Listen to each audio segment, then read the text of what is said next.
ಈ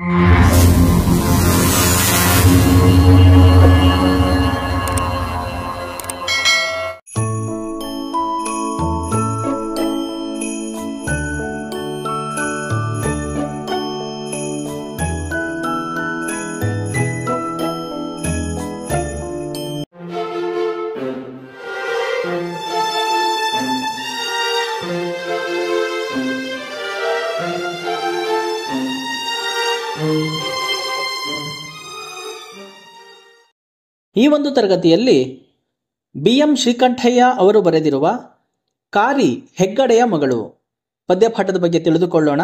ಪದ್ಯಪಾಠಕ್ಕೆ ಹೋಗೋಕ್ಕೆ ಮೊದಲು ಕವಿ ಪರಿಚಯವನ್ನ ನೋಡೋಣ. ಕವಿ ಬಿ.ಎಂ. ಶ್ರೀಕಂಠಯ್ಯ ಕನ್ನಡದ ಪ್ರಸಿದ್ಧ ಕವಿ, ಸಾಹಿತಿ, ಲೇಖಕ. ಬಿ.ಎಂ. ಶ್ರೀಕಂಠಯ್ಯ ಅವರ ಪೂರ್ಣ ಹೆಸರು ಬೆಳ್ಳೂರು ಮೈಲಾರಯ್ಯ ಶ್ರೀಕಂಠಯ್ಯ. ಇವರಿಗೆ ಇರುವಂತಹ ಬಿರುದುಗಳು ಕನ್ನಡದ ಕಣ್ವ, ಕರ್ನಾಟಕದ ಆಚಾರ್ಯ ಪುರುಷ, ರಾಜ ಸೇವಾಸಕ್ತ. ಇವರ ಕಾವ್ಯನಾಮ ಶ್ರೀ. ಇವರು ಜನವರಿ 3, 1884ರಲ್ಲಿ ಜನಿಸಿದರು. ಇವರ ಸ್ಥಳ ತುಮಕೂರು ಜಿಲ್ಲೆಯ ತುರುವೇಕೆರೆ ತಾಲೂಕಿನ ಸಂಪಿಗೆ ಗ್ರಾಮ. ಇವರ ಕೃತಿಗಳು ಇಂಗ್ಲಿಷ್ ಗೀತೆಗಳು, ಗದಾಯುದ್ಧ ನಾಟಕಂ, ರಜತ ಮಹೋತ್ಸವ, ಪಾರಸಿಕರು, ಹೊಂಗನಸು, ಕನ್ನಡ ಸಾಹಿತ್ಯ ಚರಿತೆ, ಇಸ್ಲಾಂ ಸಂಸ್ಕೃತಿ, ಕನ್ನಡ ಬಾವುಟ ಇತ್ಯಾದಿ. ಗೌರವ ಪುರಸ್ಕಾರಗಳು: ಮೈಸೂರು ಮಹಾರಾಜರು ಬಿ.ಎಂ. ಶ್ರೀ ಅವರಿಗೆ ರಾಜ ಸೇವಾಸಕ್ತ ಎಂಬ ಬಿರುದನ್ನ ನೀಡಿದ್ದಾರೆ.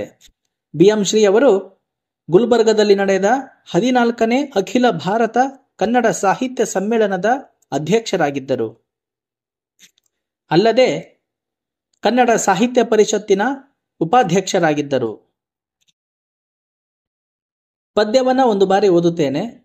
ತದನಂತರ ಪದ್ಯದ ಸಂಪೂರ್ಣ ಸಾರಾಂಶವನ್ನ ತಿಳಿದುಕೊಳ್ಳೋಣ. ಪದ್ಯ ಕಾರಿ ಹೆಗ್ಗಡೆಯ ಮಗಳು. ಕವಿ ಬಿ.ಎಂ. ಶ್ರೀಕಂಠಯ್ಯ. ಪಡುವ ದಿಬ್ಬದ ಗೌಡನೊಬ್ಬನು ಬಿಡದೆ ತೊರೆಯನ ಕೂಗಿಕೊಂಡನು. ತಡೆಯದೀಯದೆ ಗಡುವ ಹಾಯಿಸು ಕೊಡುವೆ ಕೇಳಿದ ಹೊನ್ನನು. ಆರು ನೀವೀ ಕರಗಿ ಮೊರೆಯುವ ನೀರು ಕಾಯಲ ಹಾಯುವವರು. ಪಡುವ ದಿಬ್ಬದ ಗೌಡನ ನೀ ಮಡದಿ ಕಾರಿಯ ಕುವರಿಯು. ಓಡಿ ಬಂದೆವು 3 ದಿವಸ ಜಾಡ ಹಿಡಿದು ಹಿಂದೆ ಬಂದರು. ನಮ್ಮ ನೀ ಕಣಿವೆಯಲ್ಲಿ ಕಂಡರೆ ಚಿಮ್ಮಿ ಹರಿಯುವುದು ನೆತ್ತರು. ಹತ್ತಿ ಕುದುರೆಯ ತರುಬಿ ಬರುವರು ಮುತ್ತಿಕೊಂಡರೆ ನನ್ನ ಕೊಲ್ಲುವರು. ಘೋರ ದುಃಖದ ನಾರಿಯನು ಬಳಿಕಾರು ನಗಿಸಲು ಬಲ್ಲರು. ಆಗ ಅಂಜದೆ ತೊರೆಯನೆಂದನು ಬೇಗ ಜೀಯ ಓಡ ತರುವೆನು. ಸುಡಲಿ ಹೊನ್ನು ಬೆಡಗಿ ನಿನ್ನೀ ಮಡದಿಗೋಸುಗ ಬರುವೆನು. ಆದುದಾಗಲಿ ಮುದ್ದಿನರಗಿಣಿಗಾದ ಗಂಡವ ಕಾದು ಕೊಡುವೆನು. ಕಡಲು ನೊರೆಗಡೆದೆದ್ದು ಕುದಿಯಲಿ ಗಡುವ ಹಾಯಿಸಿ ಬಿಡುವೆನು. ತೂರು ಗಾಳಿಗೆ ಕಡಲು ಕುದಿಯಿತು, ನೀರ ದೆವ್ವಗಳರಚಿಕೊಂಡವು. ಹೆಪ್ಪು ಮೋಡದ ಹುಪ್ಪು ಗಂಟಿಗೆ ಕಪ್ಪಗಾದವು ಮುಖಗಳು. ಕೆರಳಿ ಕೆರಳಿ ಗಾಳಿ ಚಚ್ಚಿತು, ಇರುಳ ಕತ್ತಲೆ ಕವಿದು ಮುಚ್ಚಿತು. ಕಣಿವೆ ಇಳಿವರ ಕುದುರೆ ಕತ್ತಿಯ ಖಣಿ ಖಣಿ ಧ್ವನಿ ಕೇಳಿತು. ಏಳು ಬೇಗೇಳಣ್ಣ ಎಂದಳು, ಹೂಳಿ ಕೊಳಲಿ ನನ್ನ ಕಡಲು. ಮುಳಿದ ಮುಗಿಲ ತಡೆಯ ಬಲ್ಲೆ, ಮುಳಿದ ತಂದೆಯ ತಡೆಯನು. ಇತ್ತ ಕರೆಮೊರೆ ಹಿಂದ ಕಾಯಿತು, ಅತ್ತ ತೆರೆಮೊರೆ ಸುತ್ತಿಕೊಂಡಿತು. ಆಳ ಕೈಯಲ್ಲಿ ತಾಳಬಹುದೇ, ಏಳು ಬೀಳಿನ ಕಡಲದು. ಅಲೆಗಳಬ್ಬರದಲ್ಲಿ ಮೀಟಿ ಮುಳುಗುತಿಹರು, ಏಳುತಿಹರು. ಕರೆಗೆ ಬಂದ ಕಾರಿ ಹೆಗ್ಗಡೆ ಕರಗಿ ಮುಳಿಸು ಅತ್ತನು. ತೊಂಡು ತೆರೆಗಳ ಮುಸುಕಿನಲ್ಲಿ ಕಂಡು ಮಗಳ ಕರಗಿ ಹೋದ. ಒಂದು ಕೈ ನೀಡಿದಳು ನೆರವಿಗೆ, ಒಂದು ತಬ್ಬಿತ್ತು ನಲ್ಲನ. ಮರಳು ಮರಳು ಮಗಳೇ ಎಂದ ಮೊರೆವ ಕಾಯಲ ಗಂಟಲಿಂದ. ಮರೆತೆ ಒಪ್ಪಿದೆ ನಿನ್ನ ನಲ್ಲನ, ಮರಳು ಕಂದಾ ಎಂದನು.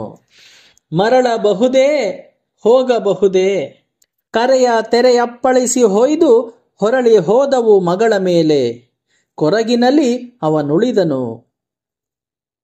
ಪದ್ಯದ ಸಂಪೂರ್ಣ ಸಾರಾಂಶವನ್ನ ತಿಳಿಯೋಣ. ಪಶ್ಚಿಮ ದಿಕ್ಕಿನಲ್ಲಿ ಅತ್ಯಂತ ಪ್ರಭಾವಶಾಲಿಯಾದ ಗೌಡನಿಗೆ ಹೆತ್ತ ಮಗಳು ಪ್ರೀತಿಸಿದವನೊಡನೆ ಓಡಿ ಹೋಗಿದ್ದಾಳೆ ಎಂಬ ವಿಷಯ ಗೊತ್ತಾಗುತ್ತದೆ. ಕೂಡಲೇ ಅವನು ಈ ಹೊಳೆಯನ್ನು ದಾಟುವುದರ ಮೂಲಕವಾಗಿಯೇ ಊರಿನಿಂದ ಹೊರಗೆ ಹೋಗಬೇಕೆಂದು ನಿಶ್ಚಯ ಮಾಡಿಕೊಂಡಿದ್ದನು. ಆದುದರಿಂದಾಗಿ ಗೌಡ ಹೊಳೆಯನ್ನು ದಾಟುವ ಸ್ಥಳಕ್ಕೆ ಬಂದು ದೋಣಿ ನಡೆಸುವವನಿಗೆ, ನಾನು ನೀನು ಕೇಳಿದಷ್ಟು ಬಂಗಾರವನ್ನು ಕೊಡುತ್ತೇನೆ, ಈ ಕೂಡಲೇ ನನ್ನನ್ನು ಹೊಳೆ ದಾಟಿಸು ಎಂದು ಹೇಳುವನು. ದೋಣಿಯ ನಾವಿಕನು ಗೌಡನನ್ನು ಪ್ರಶ್ನಿಸುತ್ತಾನೆ, ಯಾರು ನೀವು? ತುಂಬಿ ಹರಿಯುವ ಹೊಳೆಯಲ್ಲಿ ನಿಮ್ಮನ್ನು ಕರೆದುಕೊಂಡು ಹೋಗುವುದು ಅಷ್ಟು ಸುಲಭದ ವಿಚಾರವಲ್ಲ ಎಂದು ಹೇಳುವನು. ಅದಕ್ಕೆ ಗೌಡನು, ನಾನು ಕಾರಿ ಹೆಗ್ಗಡೆಯ ತಂದೆ ಎಂದು ಸಮಜಾಯಿಸಿ ಉತ್ತರವನ್ನು ನೀಡುತ್ತಾನೆ. ಅಷ್ಟರಲ್ಲಾಗಲೇ ಗೌಡನ ಮಗಳು ಮನೆಯನ್ನು ಬಿಟ್ಟು ತನ್ನ ಪ್ರೇಮಿಯೊಡನೆ ಹೋಗಿ 3 ದಿನಗಳು ಕಳೆದಿರುತ್ತವೆ. ಹಾಗಾಗಿ ಗೌಡನ ಮಗಳಿಗೆ ತನ್ನ ತಂದೆ ಯಾವ ಕಾರಣಕ್ಕೂ ಅಂತರ್ಜಾತಿ ವಿವಾಹವನ್ನು ಒಪ್ಪುವುದಿಲ್ಲ ಎಂದು ಅವಳಿಗೆ ತಿಳಿದಿರುತ್ತದೆ. ಅದಕ್ಕಾಗಿ ಗೌಡನ ಮಗಳು ಕಾರಿ ತನ್ನ ಪ್ರಿಯಕರನಿಗೆ ಹೀಗೆ ಹೇಳುತ್ತಾಳೆ, ನನ್ನ ತಂದೆ ಒಂದಲ್ಲ ಒಂದು ದಿನ ನಾವು ಇರುವ ಸ್ಥಳವನ್ನು ಹುಡುಕಿಕೊಂಡು ಬಂದೇ ಬರುತ್ತಾರೆ. ನಾವು ಕೂಡಲೇ ಈ ಕಣಿವೆಯಿಂದ ತಪ್ಪಿಸಿಕೊಂಡು ಹೋಗಬೇಕು, ಇಲ್ಲದಿದ್ದರೆ ನಮ್ಮನ್ನು ಸಾಯಿಸುವುದಕ್ಕೂ ನನ್ನ ತಂದೆ ಹೇಸುವುದಿಲ್ಲ. ನನ್ನ ತಂದೆಯ ಜನರು ತುಂಬ ಅಧಿಕವಾಗಿದ್ದಾರೆ. ಅವರುಗಳು ಕುದುರೆಯನ್ನು ಏರಿಕೊಂಡು ಬಂದು ನನ್ನ ಕರೆದುಕೊಂಡು ಹೋಗುವರು. ಅವರುಗಳೆಲ್ಲ ಸೇರಿಕೊಂಡರೆ ನನ್ನನ್ನು ಕೊಂದೇ ಬಿಡುವರು. ಹಾಗಾಗಿ ನನ್ನನ್ನು ಆದಷ್ಟು ಬೇಗನೆ ಇಲ್ಲಿಂದ ಕರೆದುಕೊಂಡು ಹೋಗು ಎಂದು ದುಃಖದ ಮೂಲಕ ಕಾರಿ ತನ್ನ ಪ್ರೇಮಿಯ ಬಳಿ ಕೇಳಿಕೊಳ್ಳುತ್ತಾಳೆ. ಧೈರ್ಯದಿಂದ ಆ ಪ್ರೇಮಿ, ನಾವು ಈ ಕೂಡಲೇ ಇಲ್ಲಿಂದ ಮುಂದೆ ಹೋಗೋಣ ಎಂಬ ತೀರ್ಮಾನಕ್ಕೆ ಬರುವನು. ಹೊಳೆಯ ಹತ್ತಿರ ದೋಣಿ ನಡೆಸುವ ನಾವಿಕನ ಹತ್ತಿರ ಬಂದು, ನನ್ನಲ್ಲಿ ಇರುವ ಹೊನ್ನು ಎಷ್ಟು ಖರ್ಚಾದರೂ ಪರವಾಗಿಲ್ಲ, ನಾವುಗಳು ಈ ಹೊಳೆಯನ್ನು ದಾಟಬೇಕೆಂದು ಒಬ್ಬ ನಾವಿಕನ ಹತ್ತಿರ ಕೇಳಿಕೊಳ್ಳುತ್ತಾರೆ. ಆದರೆ ದೋಣಿಯ ನಾವಿಕ ಇವರುಗಳ ನಿಜವಾದ ಪ್ರೀತಿಯನ್ನು ಅರಿತವನಾಗಿರುತ್ತಾನೆ. ಆದುದರಿಂದ ಅವನು ಹೊನ್ನಿಗೆ ಆಸೆಯನ್ನು ಪಡದೆ ಗೌಡನ ಮಗಳ ಗುಣಕ್ಕೆ ಬೆಲೆ ಕೊಟ್ಟು ಹೊಳೆ ದಾಟಿಸುವುದಕ್ಕೆ ಮುಂದೆ ಬರುವನು. ಏನೇ ಆಗಲಿ ದೈವದ ಇಚ್ಛೆ ಎಂದು ಅರಿತ ನಾವಿಕ ಬೇಗನೆ ತನ್ನ ದೋಣಿ ನಡೆಸಲು ಹುಟ್ಟನ್ನು ಹಾಕುವುದಕ್ಕೆ ಪ್ರಾರಂಭಿಸುತ್ತಾನೆ. ನದಿಯು ಎಷ್ಟೇ ಜೋರಾಗಿ ಹರಿಯಲಿ ನಾನು ಹೆದರುವುದಿಲ್ಲ, ಆದಷ್ಟು ಬೇಗನೆ ನಿಮ್ಮನ್ನು ಸಂಕಷ್ಟದಿಂದ ಪಾರು ಮಾಡುವೆ ಎಂದು ಆ ನಾವಿಕ ಹೇಳುತ್ತಾ ದೋಣಿಯ ಹುಟ್ಟನ್ನು ಹಾಕುವುದಕ್ಕೆ ಮುಂದಾಗುವನು. ಹೀಗೆ ಹೊಳೆಯ ನಡುವೆ ಹೋಗುತ್ತಿರುವಾಗ ಅಷ್ಟರಲ್ಲಾಗಲೇ ವಿಧಿಯ ಇಚ್ಛೆಯೇ ಬೇರೇನೇ ಆಗಿರುತ್ತದೆ. ಪ್ರಕೃತಿಯಲ್ಲಿ ಅಲ್ಲೋಲ ಕಲ್ಲೋಲವಾಗಿ ಅತ್ಯಂತ ವೇಗವಾಗಿ ಗಾಳಿ ಬೀಸುವುದಕ್ಕೆ ಪ್ರಾರಂಭವಾಗಿರುತ್ತದೆ. ಇದ್ದಕ್ಕಿದ್ದ ಹಾಗೆ ನೀರಿನ ಒಳಗಡೆ ಇರುವ ದೆವ್ವಗಳು ಕಿರಿಚುವುದಕ್ಕೆ ಆರಂಭಿಸುತ್ತವೆ. ಈ ಮಾತುಗಳು ಅಶುಭದ ಸಂಕೇತವನ್ನು ಸೂಚಿಸುತ್ತಿವೆ. ಮೋಡವೂ ಕೂಡ ಹೆಪ್ಪುಗಟ್ಟಿದ ವಾತಾವರಣದ ರೀತಿಯಿಂದ ಕೂಡಿದೆ. ಇಂತಹ ಸನ್ನಿವೇಶವನ್ನು ನೋಡಿದ ಪ್ರೇಮಿಗಳ ಮುಖ ಸಹಜವಾಗಿ ಬಾಡಿ ಹೋಗುತ್ತದೆ. ಜೀವನದಲ್ಲಿ ಸೋಲುತ್ತೇವೆಂಬ ಆತಂಕ ಅವರಲ್ಲಿ ಹುಟ್ಟುತ್ತದೆ. ಪ್ರಕೃತಿಯ ರೌದ್ರ ನರ್ತನ ತಾಂಡವವಾಡುತ್ತದೆ. ಇದ್ದಕ್ಕಿದ್ದ ಹಾಗೆ ಗಾಳಿಯ ಬೀಸುವಿಕೆ ಜೋರಾಗುತ್ತದೆ. ಹಗಲಿನ ಹೊತ್ತೆ ರಾತ್ರಿಯ ಹಾಗೆ ಕಾಣಿಸುತ್ತಿದೆ. ದೋಣಿಯ ಒಳಗೆ ಇರುವ ಕಾರಿ ತನ್ನ ತಂದೆ ಸೈನ್ಯದೊಡನೆ ಬರುತ್ತಿದ್ದಾರೆಂದು ಕುದುರೆ ಅರಚುವ ಸದ್ದು ಕೇಳಿದಂತೆ ಆಕೆಗೆ ಭಾಸವಾಗುವುದು. ಇದ್ದಕ್ಕಿದ್ದ ಹಾಗೆ ಆ ಪ್ರೇಮಿಗಳು ಚಲಿಸುತ್ತಿರುವ ದೋಣಿ ಗಾಳಿಯ ರಭಸದಿಂದ ಮುಳುಗಿ ಹೋಗುತ್ತದೆ. ಆಕಸ್ಮಿಕವಾಗಿ ನಡೆದ ಈ ಘಟನೆಯಿಂದ ಪ್ರೇಮಿಗಳು ಕಂಗಾಲಾಗಿ ಹೋಗುವರು. ಆ ಸಮಯದಲ್ಲಿ ಕಾರಿ ದೋಣಿಯ ನಾವಿಕನಿಗೆ, ಅಣ್ಣ ಬೇಗ ಏಳಣ್ಣ ಎಂದು ಧೈರ್ಯವನ್ನು ತುಂಬುವಳು. ಈ ಹೊಳೆ ಬೇಕಾದರೆ ನನ್ನನ್ನು ಬಲಿ ತೆಗೆದುಕೊಳ್ಳಲಿ, ಅದಕ್ಕೆ ನಾನು ಹೆದರುವುದಿಲ್ಲ ಎಂದುಕೊಳ್ಳುವಳು ಕಾರಿ. ಸಿಟ್ಟಾದ ಮೋಡವನ್ನು ನಾನು ಸಂತೈಸಬಲ್ಲೆ, ಆದರೆ ಸಿಟ್ಟುಗೊಂಡಿರುವ ನನ್ನ ತಂದೆಯನ್ನು ನಾನು ಸಂತೈಸಲಾರೆನು ಎನ್ನುವಳು. ಇದ್ದಕ್ಕಿದ್ದ ಹಾಗೆ ಆ ಹೊಳೆಯಲ್ಲಿ ಅಲೆಗಳ ಒಡೆತ ಅತ್ಯಂತ ವೇಗವಾಗಿ ಇದ್ದುದರಿಂದ ಪ್ರೇಮಿಗಳು ಇಬ್ಬರೂ ದೋಣಿಯನ್ನು ಹತ್ತುವುದಕ್ಕೆ ಆಗುವುದಿಲ್ಲ. ಆ ಸಮಯದಲ್ಲಿ ಕಾರಿ ನೀರಿನ ಒಳಗೆ ಇದ್ದು ತನ್ನ ಪ್ರಿಯಕರನನ್ನು ದೋಣಿ ಒಳಗೆ ಕೂರಿಸುವಳು. ಆ ಹೊಳೆಯ ಕಡಲಿನ ಅಲೆಗಳ ಹೊಡೆತಗಳಿಗೆ ಗೌಡನ ಮಗಳು ಕಾರಿ ಸಿಲುಕುವಳು. ಒಂದು ಸಾರಿ ಮುಳುಗುತ್ತಾ ಇದ್ದಾಳೆ, ಮತ್ತೊಂದು ಸಾರಿ ತೇಲುತ್ತಾ ಇದ್ದಾಳೆ. ಆಕೆಯ ಸಂಕಷ್ಟವಂತೂ ಹೇಳತಿರದಾಗಿದೆ. ಅಷ್ಟರಲ್ಲಿಯೇ ಹೊಳೆಯ ಹತ್ತಿರಕ್ಕೆ ಬಂದ ಗೌಡನ ಆವೇಶ ಕರಗಿ ಹೋಗಿರುತ್ತದೆ. ಮಗಳ ಮೇಲಿನ ಮಮತೆ ತುಂಬಿಕೊಂಡಿರುತ್ತದೆ. ಈ ವಿಷಯವನ್ನ ಮಗಳಿಗೆ ತಿಳಿಸಬೇಕೆಂದುಕೊಂಡಿರುತ್ತಾನೆ. ವಿಧಿಯ ಆಟದ ಮುಂದೆ ಯಾರೂ ಏನು ಮಾಡಲಿಕ್ಕೆ ಆಗುವುದಿಲ್ಲ.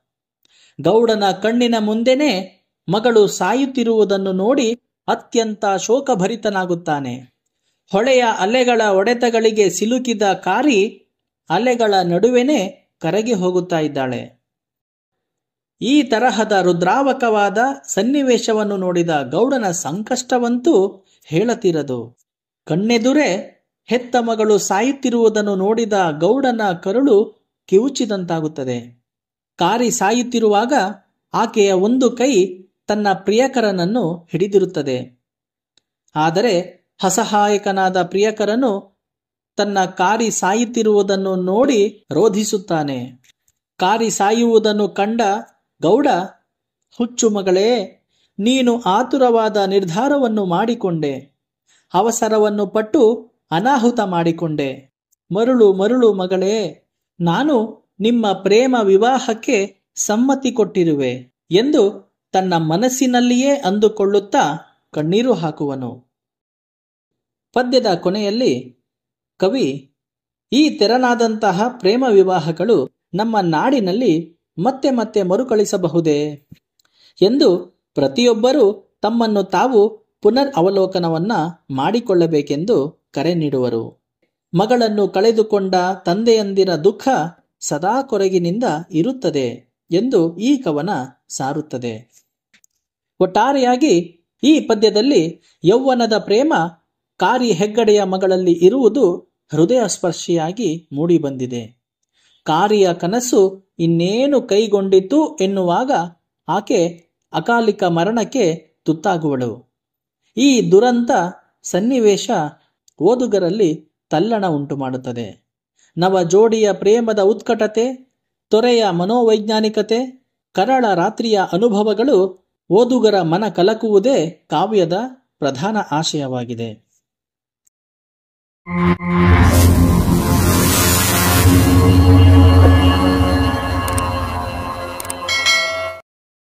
ಈ ಒಂದು ತರಗತಿಯಲ್ಲಿ ದ.ರಾ ಬೇಂದ್ರೆ ಅವರು ಬರೆದಿರುವ ನಾನು ಬಡವಿ ಪದ್ಯಭಾಗದ ಬಗ್ಗೆ ತಿಳಿದುಕೊಳ್ಳೋಣ. ಪದ್ಯಭಾಗಕ್ಕೆ ಹೋಗೋಕೆ ಮೊದಲು ಕವಿ ಪರಿಚಯವನ್ನ ನೋಡೋಣ. ಕವಿ ದ.ರಾ ಬೇಂದ್ರೆ ಕನ್ನಡದ ಪ್ರಸಿದ್ಧ ಕವಿ, ಸಾಹಿತಿ, ಜ್ಞಾನಪೀಠ ಪ್ರಶಸ್ತಿ ಪುರಸ್ಕೃತ. ದ.ರಾ ಬೇಂದ್ರೆ ಅವರ ಪೂರ್ಣ ಹೆಸರು ದತ್ತಾತ್ರೇಯ ರಾಮಚಂದ್ರ ಬೇಂದ್ರೆ. ಇವರ ಕಾವ್ಯನಾಮ ಅಂಬಿಕಾತನಯ ದತ್ತ. ಇವರು ಜನವರಿ 31, 1896ರಲ್ಲಿ ಜನಿಸಿದರು. ಇವರ ಸ್ಥಳ ಧಾರವಾಡ. ಕೃತಿಗಳು ಕೃಷ್ಣಕುಮಾರಿ, ಸಖಿಗೀತ, ಉಯ್ಯಾಲೆ, ನಾದಲೀಲೆ, ಗಂಗಾವತರಣ, ನಾಕುತಂತಿ, ಸಾಯೋ ಆಟ, ಗರಿ ಮುಂತಾದವು. ಪ್ರಶಸ್ತಿಗಳು ಇವರಿಗೆ ಕೇಂದ್ರ ಸಾಹಿತ್ಯ ಅಕಾಡೆಮಿ ಪ್ರಶಸ್ತಿ, ರಾಜ್ಯ ಸಾಹಿತ್ಯ ಅಕಾಡೆಮಿ ಪ್ರಶಸ್ತಿ, ಪದ್ಮಶ್ರೀ ಪ್ರಶಸ್ತಿ, ಜ್ಞಾನಪೀಠ ಪ್ರಶಸ್ತಿ ಮುಂತಾದ ಪ್ರಶಸ್ತಿ ಪುರಸ್ಕಾರಗಳು ಲಭಿಸಿವೆ. ಪದ್ಯವನ್ನ ಒಂದು ಬಾರಿ ಓದುತ್ತೇನೆ. ತದನಂತರ ಪದ್ಯದ ಸಂಪೂರ್ಣ ಸಾರಾಂಶವನ್ನ ತಿಳಿಸುತ್ತೇನೆ. ಪದ್ಯ ನಾನು ಬಡವಿ. ಕವಿ ದ.ರಾ ಬೇಂದ್ರೆ. ನಾನು ಬಡವಿ ಆತ ಬಡವ ಒಲವೇ ನಮ್ಮ ಬದುಕು, ಬಳಸಿಕೊಂಡೆ ವದನೆ ನಾವು ಅದಕ್ಕೂ ಇದಕ್ಕೂ ಎದಕು, ಹತ್ತಿರಿರಲಿ ದೂರವಿರಲಿ ಅವನೇ ರಂಗಸಾಲೆ, ಕಣ್ಣು ಕಟ್ಟುವಂಥ ಮೂರ್ತಿ ಕಿವಿಗೆ ಮೆಚ್ಚಿನೋಲೆ. ಚಳಿಗೆ ಬಿಸಿಲಿಗೊಂದೇ ಹದ ಅವನ ಮೈಯ ಮುಟ್ಟೆ, ಅದೇ ಗಳಿಗೆ ಮೈಯ ತುಂಬ ನನಗೆ ನವಿರು ಬಟ್ಟೆ. ಆತ ಕೊಟ್ಟ ವಸ್ತು ಒಡವೆ ನನಗೆ ಅವಗೆ ಗೊತ್ತು, ತೋಳುಗಳಿಗೆ ತೋಳ ಬಂದಿ ಕೆನ್ನೆ ತುಂಬಾ ಮುತ್ತು. ಕುಂದು ಕೊರತೆ ತೋರಲಿಲ್ಲ ಬೇಕು ಹೆಚ್ಚಿಗೇನು, ಹೊಟ್ಟೆಗಿತ್ತ ಜೀವ ಫಲವ ತುಟಿಗೆ ಹಾಲು ಜೇನು. ಪದ್ಯದ ಸಂಪೂರ್ಣ ಸಾರಾಂಶವನ್ನ ತಿಳಿದುಕೊಳ್ಳೋಣ. ನಾನು ಬಡವಿ ಕವಿತೆಯಲ್ಲಿ ಬಡತನವಿದ್ದರೂ ಒಲವಿನ ಶ್ರೀಮಂತಿಕೆಯ ವೈಭವವನ್ನು ಒಬ್ಬ ಹೆಣ್ಣು ಮಗಳು ವ್ಯಕ್ತಪಡಿಸುತ್ತಿದ್ದಾಳೆ. ಆಕೆ ಹೇಳ್ತಾ ಇದ್ದಾಳೆ, ನಾನು ಬಡವಿ, ಆತನೂ ಬಡವ, ಒಲವೇ ನಮ್ಮ ಬದುಕಾಗಿದೆ. ಒಲವಿನ ಪ್ರೀತಿ ನಮ್ಮ ಬಡತನದ ಚಿಂತೆಯನ್ನು ದೂರ ಮಾಡಿದೆ. ಒಲವಿನ ಪ್ರೀತಿಯ ಶಕ್ತಿಯನ್ನು ದಂಪತಿಗಳಾದ ನಾವು ಅದಕ್ಕೂ ಇದಕ್ಕೂ ಎಲ್ಲದಕ್ಕೂ ಬಳಸಿಕೊಂಡಿದ್ದೇವೆ. ಆದ್ದರಿಂದ ತೃಪ್ತಿಯ ಭಾವ ಹೊಂದಿದ್ದೇವೆ ಎಂದು ಹೆಣ್ಣು ಮಗಳು ತಮ್ಮ ದಾಂಪತ್ಯದ ಮಹತ್ವವನ್ನು ತಿಳಿಸುತ್ತಿದ್ದಾಳೆ. ಹಾಗೆ ಗಂಡನಾದವನು ದುಡಿಮೆಗೆಂದು ಹೊರ ಹೋಗುತ್ತಿರುತ್ತಾನೆ. ಆತ ಹತ್ತಿರವಿರಲಿ ದೂರವಿರಲಿ ಅವನು ನನ್ನ ಮನಸ್ಸಿನೊಳಗೆ ರಂಗಶಾಲೆಯ ವೇದಿಕೆಯಂತೆ ಶಾಶ್ವತವಾಗಿ ಇರುತ್ತಾನೆ. ಸದಾಕಾಲ ತನ್ನ ಇರುವಿಕೆಯನ್ನು ನಮ್ಮ ಒಲವು ನಮಗೆ ದೊರಕಿಸಿಕೊಟ್ಟಿದೆ. ಆದ್ದರಿಂದಲೇ ನನಗೆ ನನ್ನ ಯಜಮಾನ ಹತ್ತಿರವಿದ್ದರೂ ದೂರವಿದ್ದರೂ ರಂಗಶಾಲೆಯ ವೇದಿಕೆಯಂತೆ ನನ್ನ ಮನದೊಳಗೆ ಸ್ಥಿರವಾಗಿದ್ದಾನೆ. ಹಾಗಾಗಿ ನಾನು ಅವನನ್ನು ಮರೆಯುವ ಮಾತೇ ಇಲ್ಲ. ಅಲ್ಲದೆ ಅವನ ರೂಪ ಕಣ್ಣಿಗೆ ಕಟ್ಟುವಂತೆ ಇದ್ದು ಕಿವಿಯಲ್ಲಿ ತಾನು ಧರಿಸುವ ಮೆಚ್ಚಿನ ಓಲೆಯಂತೆ ತನ್ನ ಇನಿಯನ ಮಾತುಗಳು ಕಿವಿಗೆ ಮುತ್ತುತ್ತಿವೆ ಎನ್ನುತ್ತಾಳೆ.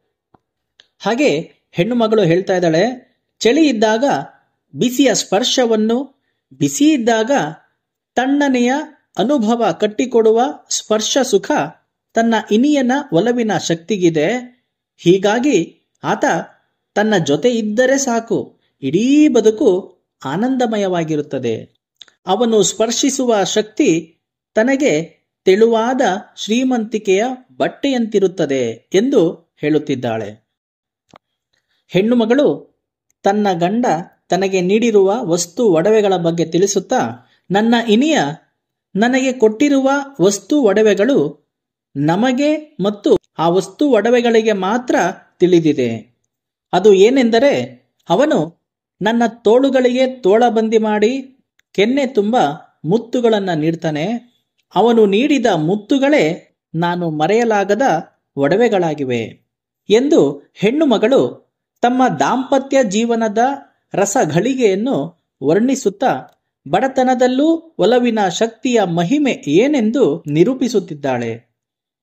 ಅಲ್ಲದೆ ಹೆಣ್ಣು ಮಗಳ ದಾಂಪತ್ಯದಲ್ಲಿ ಬಡತನವಿದ್ದರೂ ಅವರ ಪ್ರೀತಿಯ ಕಾರಣದಿಂದ ಆಕೆಗೆ ಕೊರತೆ ಎಂಬುದೇ ಕಂಡುಬರಲಿಲ್ಲ. ಒಲವಿನ ಶಕ್ತಿಯ ಮುಂದೆ ಇನ್ನೂ ಹೆಚ್ಚಿನದು ಏನು ತಾನೇ ಬೇಕು ಎಂದು ಹೆಣ್ಣು ಮಗಳು ಹೇಳುತ್ತಿದ್ದಾಳೆ. ಅಲ್ಲದೆ ತನ್ನ ಹೊಟ್ಟೆಗೆ ಜೀವಂತ ಫಲವನ್ನು ತಂದಿಟ್ಟ ದಾಂಪತ್ಯದ ಒಲವಿನ ಶಕ್ತಿಗಿಂತ ಈ ಪ್ರಪಂಚದಲ್ಲಿ ಇನ್ಯಾವ ಉಡುಗೊರೆ ಪಡೆಯಲು ಸಾಧ್ಯ? ಈ ಸಂತಾನ ಫಲದ ಶ್ರೀಮಂತಿಕೆಗಿಂತ ಬೇರೆ ಇನ್ಯಾವ ಶ್ರೀಮಂತಿಕೆಯ ಉಡುಗೊರೆಯೂ ಸ್ತ್ರೀಗೆ ಶೋಭಿಸದು ಎಂದು ಹೆಣ್ಣು ಮಗಳು ಹೇಳುತ್ತಾಳೆ. ಹಾಲು ಮತ್ತು ಜೇನು ಎರಡು ಬೇರೆ ಬೇರೆಯಾದರೂ ಅವೆರಡೂ ಬೆರೆತು ಒಂದಕ್ಕೊಂದು ಹೊಂದಿಕೊಂಡು ರುಚಿ ಕೊಡುವಂತೆ ನಮ್ಮ ದಾಂಪತ್ಯ ಸುಖಮಯವಾಗಿದೆ ಎಂದು ಆ ಹೆಣ್ಣು ಮಗಳು ತಿಳಿಸುತ್ತಾಳೆ. ಹೀಗೆ ನಾನು ಬಡವಿ ಪದ್ಯದಲ್ಲಿ ವಿವಾಹಿತ ಹೆಣ್ಣು ಮಗಳೊಬ್ಬಳ ದಾಂಪತ್ಯ ಪ್ರೀತಿಯನ್ನು ತಿಳಿಸಲಾಗಿದೆ. ತನ್ನ ಅಂತರಂಗದ ವೇದನೆಯನ್ನು ವಿವರಿಸುವ ಹೆಣ್ಣೊಬ್ಬಳ ಆತ್ಮಾಭಿಮಾನ ಇಲ್ಲಿ ಕಾಣಬಹುದಾಗಿದೆ. ಹೆಣ್ಣಿನ ಜೀವನದಲ್ಲಿ ಬಡತನವನ್ನ ಮೀರಿದ್ದು ಪ್ರೀತಿ ಎಂಬ ಭಾವ ಈ ಪದ್ಯದಲ್ಲಿದೆ.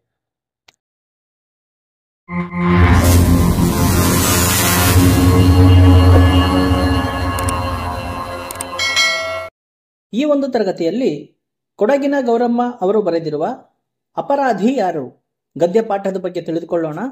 ಗದ್ಯ ಪಾಠಕ್ಕೆ ಹೋಗೋಕೆ ಮೊದಲು ಲೇಖಕಿ ಪರಿಚಯವನ್ನ ನೋಡೋಣ. ಕೊಡಗಿನ ಗೌರಮ್ಮ ಸ್ವಾತಂತ್ರ್ಯ ಆಂದೋಲನದ ಸಂದರ್ಭದಲ್ಲಿ ಮಹಾತ್ಮ ಗಾಂಧೀಜಿಯವರು ಕೊಡಗಿಗೆ ಭೇಟಿ ಕೊಟ್ಟಾಗ ಗಾಂಧೀಜಿಯವರನ್ನು ತಮ್ಮ ಮನೆಗೆ ಬರಮಾಡಿಕೊಂಡು ತಮ್ಮ ಆಭರಣಗಳನ್ನೆಲ್ಲ ದಾನ ನೀಡಿದ್ದು ಒಂದು ದೊಡ್ಡ ಚರಿತ್ರೆಯೇ ಆಗಿದೆ. ಇಂತಹ ಉದಾರ ಮನಸ್ಸನ್ನು ಹೊಂದಿರುವ ಕನ್ನಡದ ಪ್ರಥಮ ಕತೆಗಾರ್ತಿ, ಕರ್ನಾಟಕದ ದಿಟ್ಟ ಸ್ತ್ರೀವಾದಿ ಬರಹಗಾರ್ತಿ ಕೊಡಗಿನ ಗೌರಮ್ಮ ಅವರು 1912ರಲ್ಲಿ ಜನಿಸಿದರು. ಇವರ ತಂದೆ NS ರಾಮಯ್ಯ, ಇವರ ತಾಯಿ ನಂಜಮ್ಮ. ಇವರ ಸ್ಥಳ ಕೊಡಗು ಜಿಲ್ಲೆಯ ಮಡಿಕೇರಿ. ಕೊಡಗಿನ ಗೌರಮ್ಮ ಅವರ ಪತಿ BT ಗೋಪಾಲಕೃಷ್ಣ. ಕೊಡಗಿನ ಗೌರಮ್ಮ ಅವರ ಕೃತಿಗಳು ನಾಣಿಯ ಸಮಸ್ಯೆ, ಮನುವಿನ ರಾಣಿ, ಆಹುತಿ, ಮರದ ಗೊಂಬೆ, ಅದೃಷ್ಟದ ಆಟ, ಮುನ್ನಾದಿನ, ಅಪರಾಧಿ ಯಾರು, ಕಂಬನಿ, ಚಿಗುರು ಮುಂತಾದವು. ಅಪರಾಧಿ ಯಾರು? ಇದು ಒಂದು ಸಣ್ಣ ಕಥೆಯಾಗಿದೆ. ಕಥೆಯ ಆಶಯ: ತನ್ನದಲ್ಲದ ತಪ್ಪಿಗೆ ಬಹಿಷ್ಕೃತಳಾಗಿ ಶಿಕ್ಷೆ ಅನುಭವಿಸಿ ರಕ್ಷಣೆ ಕೋರಿ ಅನ್ಯಮತಕ್ಕೆ ಸೇರಿಕೊಂಡರೂ ಸಮಾಜ ನಿಂದಿಸುವುದು ಮುಸ್ಲಿಮಳಾದ ಪಾರ್ವತಿಯನ್ನೇ ಹೊರತು ಅವಳ ಸ್ಥಿತಿಗೆ ಕಾರಣರಾದ ನಾಗೇಶರಾಯರನ್ನಲ್ಲ ಎಂಬ ಆಶಯವನ್ನು ಈ ಕಥೆ ಹೊಂದಿದೆ. ಕಥೆಯಲ್ಲಿ ಬರ್ತಕ್ಕಂತಹ ಪ್ರಮುಖ ಪಾತ್ರಗಳು: ಪಾರ್ವತಿ. ಪಾರ್ವತಿ ಅಪರಾಧಿ ಯಾರು ಕಥೆಯ ಕಥಾನಾಯಕಿ ಹಾಗೂ ಕನ್ನಡ ಕಲಿಸುತ್ತಿದ್ದ ಪಂಡಿತರ ಮಗಳು. ಉನ್ನೀಸ, ಈಕೆ ಮುಸ್ಲಿಂ ಮಹಿಳೆ ಮತ್ತು ಪಾರ್ವತಿಯ ಆಶ್ರಯದಾತೆ. ನಾಗೇಶರಾಯರು. ನಾಗೇಶರಾಯರು ಹಿಂದೂ ಸಭೆಯ ಅಧ್ಯಕ್ಷರ ಸ್ಥಾನವನ್ನ ಪಡ್ಕೊಂಡಿರ್ತಾರೆ ಮತ್ತು ಸಮಾಜದಲ್ಲಿ ಉನ್ನತ ಸ್ಥಾನ ಗೌರವಗಳನ್ನ ಪಡೆದಿರ್ತಾರೆ. ಪಾರ್ವತಿ ಮನೆ ಕೆಲಸ ಮಾಡುತ್ತಿದ್ದಂತಹ ಮನೆಯ ಯಜಮಾನ ನಾಗೇಶರಾಯರು. ಪಾರ್ವತಿಯ ಸಹಪಾಠಿಗಳು ಲಕ್ಷ್ಮಿ, ಸೀತೆ, ಉನ್ನೀಸ, ಉಮಾ, ಶಾಂತೆ. ಗೈಬಿ. ಗೈಬಿ ಊರಿನಲ್ಲಿ ದನ ಮೇಯಿಸುವ ಮುಸ್ಲಿಂ ಹೆಂಗಸು. ರಜಿಯಾ. ಪಾರ್ವತಿಯು ಮುಸ್ಲಿಂ ಮತಕ್ಕೆ ಮತಾಂತರಗೊಂಡಾಗ ಇಟ್ಟಂತಹ ಹೆಸರು. ಕಥೆಯ ಸಾರಾಂಶವನ್ನ ನೋಡೋಣ. ಅಪರಾಧಿ ಯಾರು ಸಣ್ಣ ಕಥೆಯಲ್ಲಿನ ಕಥಾನಾಯಕಿ ಪಾರ್ವತಿ. ಈ ಪಾರ್ವತಿಯನ್ನು ಬಹಳ ಹತ್ತಿರದಿಂದ ಬಲ್ಲ ಅವಳ ಗೆಳತಿಯರು ಉನ್ನೀಸ ಮತ್ತು ಲಕ್ಷ್ಮಿ. ಉನ್ನೀಸ ಹಾಗೂ ಅವಳ ಅಣ್ಣನಿಗೆ ಕನ್ನಡ ಕಲಿಸುತ್ತಿದ್ದ ಊರಿನ ಪಂಡಿತರ ಮಗಳೇ ಪಾರ್ವತಿಯಾಗಿದ್ದಳು. ಪಾರ್ವತಿಯ ಚಿಕ್ಕಂದಿನ ಸಹಪಾಠಿಗಳೆಂದರೆ ಲಕ್ಷ್ಮಿ, ಸೀತೆ, ಉನ್ನೀಸ, ಉಮಾ, ಶಾಂತೆಯರಾಗಿದ್ದರು. ತನ್ನ ಸೌಂದರ್ಯ ನಡತೆಗಳಿಂದಲೇ ಎಲ್ಲರ ಗಮನ ಸೆಳೆದ ಪಾರ್ವತಿಗೆ ಅವರ ತಂದೆ ವಿವಾಹ ಮಾಡಿದ ವರ್ಷಕ್ಕೆ ತೀರಿ ಹೋಗಿದ್ದರು.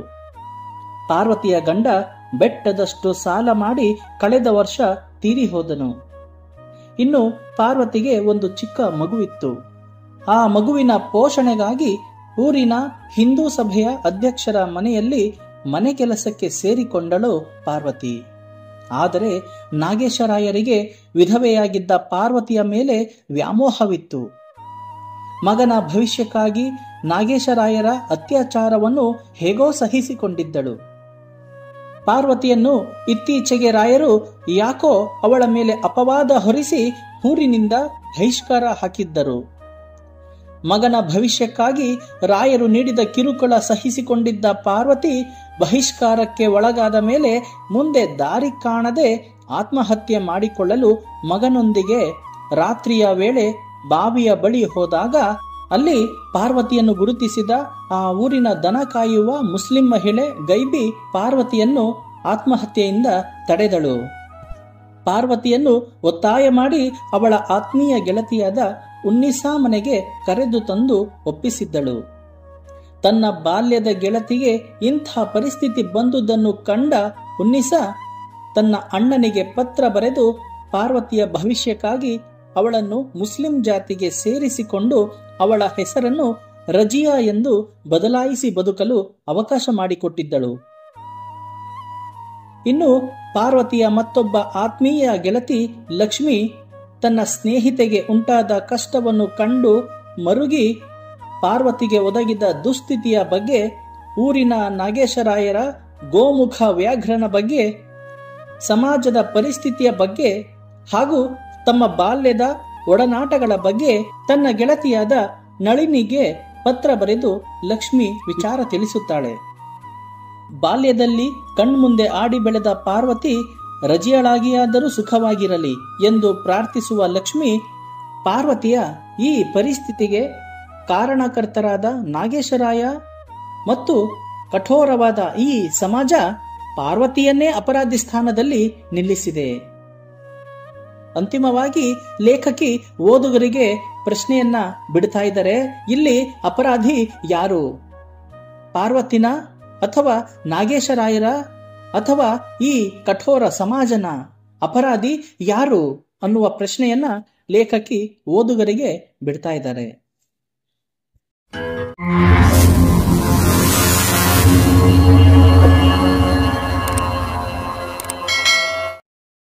ಈ ಒಂದು ತರಗತಿಯಲ್ಲಿ ನೇಮಿಚಂದ್ರ ಅವರು ಬರೆದಿರುವ ಸೋಲೆಂಬುದು ಅಲ್ಪವಿರಾಮ ಗದ್ಯಪಾಠದ ಬಗ್ಗೆ ತಿಳಿದುಕೊಳ್ಳೋಣ. ಪಾಠಕ್ಕೆ ಹೋಗೋಕ್ಕೆ ಮೊದಲು ಲೇಖಕಿಯ ಪರಿಚಯವನ್ನ ನೋಡೋಣ. ಕನ್ನಡದ ಪ್ರಮುಖ ಸಾಹಿತಿ, ಸ್ತ್ರೀವಾದಿ ಚಿಂತಕಿ ನೇಮಿಚಂದ್ರ ಅವರು ಜುಲೈ 16, 1959ರಲ್ಲಿ ಜನಿಸಿದರು. ಇವರ ಸ್ಥಳ ಚಿತ್ರದುರ್ಗ. ಇವರ ಕೃತಿಗಳು ನಮ್ಮ ಕನಸುಗಳಲ್ಲಿ ನೀವಿದ್ದೀರಿ, ಒಂದು ಶ್ಯಾಮಲ ಸಂಜೆ, ಥಾಮಸ್ ಆಲ್ವಾ ಎಡಿಸನ್, ನೋವಿಗದ್ದಿದ ಕುಂಚ, ಮೇರಿ ಕ್ಯೂರಿ, ಬೆಳಗೆರೆ ಜಾನಕಮ್ಮ, ಮಹಿಳಾ ಲೋಕ, ಬೆಳಕಿನೊಂದು ಕಿರಣ ಇತ್ಯಾದಿ. ಪ್ರಶಸ್ತಿಗಳು: ಇವರಿಗೆ ಕರ್ನಾಟಕ ಸಾಹಿತ್ಯ ಅಕಾಡೆಮಿ ಪ್ರಶಸ್ತಿ, ಶಿವರಾಮ ಕಾರಂತ ಪ್ರಶಸ್ತಿ, ಆರ್ಯಭಟ ಪ್ರಶಸ್ತಿ, ರತ್ನಮ್ಮ ಹೆಗಡೆ ಪ್ರಶಸ್ತಿ ಮೊದಲಾದಂತಹ ಪ್ರಶಸ್ತಿ ಪುರಸ್ಕಾರಗಳು ಲಭಿಸಿವೆ. ಈ ಒಂದು ಲೇಖನದಲ್ಲಿ ಉತ್ತಮ ಅಂಕಗಳು, ಉನ್ನತ ದರ್ಜೆ, ಉನ್ನತ ಸ್ಥಾನಮಾನಗಳೇ ಶ್ರೇಷ್ಠವೆಂದು ಅರಿತಿರುವ ಜನರಿಗೆ ತಿಳಿ ಹೇಳುವ ಕಥಾವಸ್ತುವನ್ನು ಇಲ್ಲಿ ನೀಡಲಾಗಿದೆ. ಹೆಚ್ಚು ಅಂಕಗಳನ್ನು ಪಡೆಯುವ ಧಾವಂತದಲ್ಲಿ ಉತ್ತಮವಾದುದೆಲ್ಲ ತಾನೇ ಪಡೆಯಬೇಕೆಂಬ ಹಠಕ್ಕೆ ಬಿದ್ದು ಎಂತಹ ಹೀನ ಸ್ಥಿತಿಗೆ ಬೇಕಾದರೂ ಇಳಿಯಲು ಸನ್ನದ್ಧರಾಗಿರುವ ಜನರನ್ನು ಲೇಖನ ತಿಳಿಸುತ್ತದೆ. ಗದ್ಯದ ಸಾರಾಂಶವನ್ನ ನೋಡೋಣ. ಉನ್ನತ ಶಿಕ್ಷಣವನ್ನು ಪಡೆಯುವ ಕೆಲವು ಹೆಣ್ಣು ಮಕ್ಕಳು ವಿನಾಕಾರಣ ಆತ್ಮಹತ್ಯೆಯ ದಾರಿ ಹಿಡಿಯುತ್ತಾರೆ. ಅದಕ್ಕೆ ಉದಾಹರಣೆಯಾಗಿ ಬೆಂಗಳೂರಿನ ಹುಡುಗಿಯೊಬ್ಬಳು MBBS ಮಾಡಿದ್ದಾಳೆ. ಆಕೆ ತನಗೆ MD ಪದವಿ ಸಿಗಲಿಲ್ಲವೆಂದು ಆತ್ಮಹತ್ಯೆ ಮಾಡಿಕೊಳ್ಳುತ್ತಾಳೆ. ಹಾಗೆಯೇ ಮತ್ತೊಬ್ಬ ಹೆಣ್ಣು ಮಗಳು 90% ಅಂಕಗಳನ್ನು ತೆಗೆದಿದ್ದಾಳೆ. ಆಕೆ ತನಗೆ ದಿಲ್ಲಿಯ ಪ್ರತಿಷ್ಠಿತ ಕಾಲೇಜಿನಲ್ಲಿ ಸೀಟು ಸಿಗಲಿಲ್ಲ ಅಂತ ಆತ್ಮಹತ್ಯೆಯನ್ನ ಮಾಡಿಕೊಂಡಿದ್ದಾಳೆ. ಇದರಲ್ಲಿ ಇಂದಿನ ವಿದ್ಯೆಯ ವೈಫಲ್ಯತೆ ಎದ್ದು ಕಾಣುತ್ತಿದೆ. ಮಗುವಿನ ಸಂಪೂರ್ಣ ಸರ್ವಾಂಗೀಣ ಅಭಿವೃದ್ಧಿಯೇ ಶಿಕ್ಷಣದ ಮೂಲ ಉದ್ದೇಶವಾದರೂ ಅಂಕಗಳನ್ನು ಗಳಿಸಿಯೇ ಮೇಲೆ ಬರಬೇಕೆಂಬ ಕೆಟ್ಟ ಹಠ ಇಂದಿನ ಮಕ್ಕಳಲ್ಲಿ ಅಚಲವಾಗಿ ನಿಂತಂತೆ ಇದೆ. ಇದಕ್ಕಿಂತ ಹೆಚ್ಚಿನ ಆಘಾತಕಾರಿ ವಿಷಯವೆಂದರೆ ಚಿಕ್ಕ ಮಕ್ಕಳಲ್ಲಿ ಈ ವಿಚಿತ್ರ ಬೆಳವಣಿಗೆ ಹೆಚ್ಚು ಕಾಣಿಸುತ್ತಿದೆ. ಕೋಲ್ಕತ್ತಾದ ಸ್ನೇಹ ಎಂಬ 9 ವರ್ಷದ ಹುಡುಗಿ ಕ್ಲಾಸಿನಲ್ಲಿ ಮೊದಲು ಬರಲು ತನ್ನ ಬೆಸ್ಟ್ ಫ್ರೆಂಡ್ಸ್ ಪಾಯಲ್ ಪಾಂಡೆ ಮತ್ತು ಜ್ಯೋತಿ ಸಿಂಗ್ ಇವರ ಟಿಫಿನ್ ಬಾಕ್ಸ್ನ ಆಹಾರದಲ್ಲಿ ವಿಷ ಅಂದರೆ ಇಲಿ ಪಾಷಾಣವನ್ನ ಬೆರೆಸಿದ ಘಟನೆ ನಡೆದಿತ್ತು. ತಾನು ಈ ರೀತಿ ಮಾಡಲು ಬಯಸದಿದ್ದರೂ ತನ್ನ ಮನಸ್ಸಿನ ಮಾತಿನಂತೆ ಆಕೆ ಮಾಡಿಬಿಟ್ಟಿದ್ದಾಳೆ. ಈ ಬೆಳವಣಿಗೆಯನ್ನು ಗಮನಿಸಿದರೆ ಮಕ್ಕಳಲ್ಲಿ ಸ್ಪರ್ಧಾ ಮನೋಭಾವದ ಕೀಳುತನವನ್ನು ಈ ಹೊಸ ಶಿಕ್ಷಣ ಹೇಗೆ ನೀಡುತ್ತಿದೆ ಎಂಬುದನ್ನು ಮನಗಾಣಬಹುದು. ಹಾಗೆಯೇ ತಮಿಳುನಾಡಿನಲ್ಲಿ ನಡೆದ ಮತ್ತೊಂದು ಕಥೆಯನ್ನ ಲೇಖಕಿ ತಿಳಿಸ್ತಾ ಇದ್ದಾರೆ. ತನ್ನ ಹಿಂದಿ ಟೀಚರ್ ಉಮಾ ಮಹೇಶ್ವರಿ ತನ್ನ ಬಗೆಗೆ ಕೆಟ್ಟ ಅಭಿಪ್ರಾಯದ ಹಿಂಬರವಣಿಗೆಯನ್ನ ನೀಡಿದ ಮಾತ್ರಕ್ಕೆ 9ನೇ ತರಗತಿ ವಿದ್ಯಾರ್ಥಿನಿ ಚಾಕುವಿನಿಂದ ತನ್ನ ಟೀಚರ್ನನ್ನ ಇರಿದ ಘಟನೆ ಎಲ್ಲರ ಮನ ಕಲಕುತ್ತದೆ. ಹೀಗೆ ಇದು ಪರೀಕ್ಷೆಯಲ್ಲಿ ಸೋತವರ ಕಥೆಯಾದರೆ ಬದುಕಿನಲ್ಲಿ ಸೋತವರ ಕಥೆಯೊಂದನ್ನ ಇಲ್ಲಿ ಲೇಖಕಿ ನೀಡ್ತಾ ಇದ್ದಾರೆ. ಲೇಖಕಿಯು ಗಂಗೋತ್ರಿಯಲ್ಲಿ MSc ಮಾಡುವ ಸಂದರ್ಭದಲ್ಲಿ ಅವರ ಗೆಳತಿ ರಾಜಿಯ ಮೂಲಕ ಉಮೇಶನ ಪರಿಚಯವಾಗುತ್ತದೆ. ಉಮೇಶ ಅತ್ಯಂತ ಚಿಕ್ಕ ವಯಸ್ಸಿರುವಾಗಲೇ ತಂದೆಯನ್ನು ಕಳೆದುಕೊಂಡು ತಾಯಿಯ ಆಶ್ರಯದಲ್ಲಿ ಬೆಳೆದ ಈತನಿಗೆ ರಾಜಿಯ ಸ್ನೇಹವಾಗುತ್ತದೆ. ರಾಜಿ ಮತ್ತು ಉಮೇಶ ಇವರಿಬ್ಬರದ್ದು ನಿಜಕ್ಕೂ ಉತ್ತಮ ಸ್ನೇಹ ಜೀವನವಾಗಿತ್ತು. ರಾಜಿಯ ಮನೆಗೆ ಉಮೇಶ ಹೋಗುವುದು, ಉಮೇಶನ ಮನೆಗೆ ರಾಜಿ ಹೋಗುವುದು ಹೀಗೆ ನಡೆಯುತ್ತಿತ್ತು. ಯಾರೊಬ್ಬರೂ ಇವರಿಬ್ಬರ ಬಗ್ಗೆ ಕೆಟ್ಟ ಮಾತುಗಳನ್ನು ಆಡಿರಲಿಲ್ಲ. ಗೆರೆ ಹಾಕಿದಂತೆ ಅವರ ಸ್ನೇಹ ಇತ್ತು. ದಿನ ಕಳೆದಂತೆ ಅವರ ಸ್ನೇಹ ಪ್ರೀತಿಯಾಗಿ ಬದಲಾಗಿತ್ತು. ರಾಜಿಯು MSc ಪೂರೈಸಿ PhD ಮಾಡಿ ಒಳ್ಳೆಯ ಕೆಲಸ ಗಿಟ್ಟಿಸಿ ಉಮೇಶನ ಮನೆಯವರನ್ನು ತನ್ನ ಮನೆಯವರಂತೆ ಭಾವಿಸಿ ಅನೇಕ ಸಹಾಯಗಳನ್ನು ಮಾಡುತ್ತಿದ್ದಳು. ಇತ್ತ ಉಮೇಶ ಓದಿನಲ್ಲಿ ಅಷ್ಟೇನು ಜಾಣ ಅಲ್ಲದ್ದರಿಂದ ಓದು ಅಷ್ಟಕ್ಕೆ ಮುಗಿಸಿ ಮುಂದೆ ಸಣ್ಣದೊಂದು ಕೆಲಸಕ್ಕೆ ಸೇರಿದನು.